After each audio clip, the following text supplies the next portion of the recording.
So in this video we'll solve this lead code problem. So let's see what they given. So, okay, so kids with the greatest number of candies. So they given one list which has the number of candies. So each index is nothing but the each kid has how many candies he have.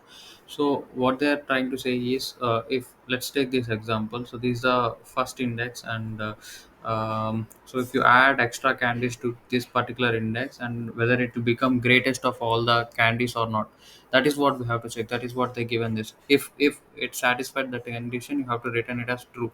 So 2 plus 3 is 5. So out of all these candies, 5 is the highest number, so 5 is equal to 5. So that's why we return true. So 3 plus 3 6 is greater than 5. That's why we return true. So 5 plus 3 8 is greater than 5. So which is greater than maximum of candy, so that's why we return as true. So 1 plus 3 is obviously 4, so which is less than 5, so that's why we return false. So ultimately what we have to do is, first we have to identify what is the maximum value out of maximum value in the candies. And if each kid, if we give extra candies, whether he can beat the, or he can equal to or beat the maximum value or not. So that is what we have to find. That's what we have to find, and that's what we have to return. So let's take one output. It's nothing but a empty list, because we have to return it in a list. And also you have to understand, you need to understand, like, it is a boolean. Okay, so the elements which are present inside the list is boolean. So let's take this example for each underscore candy in candies. Okay, this is a condition. So what we have to check, uh, let's take output dot append, um, what we have to do. So each candy plus, we need to check one condition, that is nothing but each candy plus extra candies.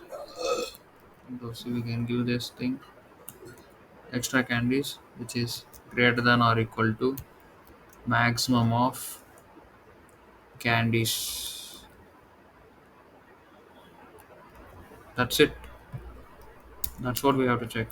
Then we can directly return output. So let's run this. Let's see this example. Okay. Uh, yeah, that's it, guys. That's what we have to do. So you can see this. Generally, we think like we have to put some if conditions and else conditions. We have to, so not required actually, because ultimately, so they are expecting. So if it is satisfied, this condition is satisfied, then it will return true. Anyway, it's a boolean. So if it is not satisfied, obviously return false. It will fetch in the same. So that is one of the technique we can use. Okay. So in this way, I can solve this problem. Okay. Uh, let's see. So yeah, that's it, guys. See, we saw within a few lines of code we able to just declare one variable, and we just write just iteration. We just done all the things on a single line. That's why we beat 94.7, sorry, 90, almost 95% actually. So yeah, I think that's it. So we'll see the next problems in the next tutorials. Till then, take care. Bye bye. Thank you. Okay, let me submit this. Yeah, I think I was already submitted. Okay. So thank you, guys. Thank you.